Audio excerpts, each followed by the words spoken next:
الحمد لله رب العالمين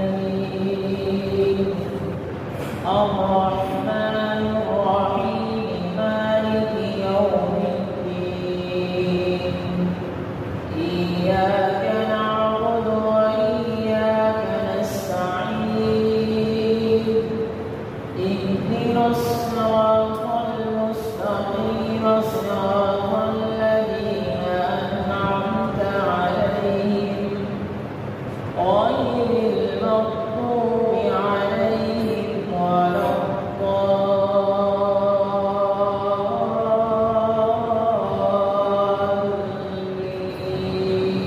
الضالين.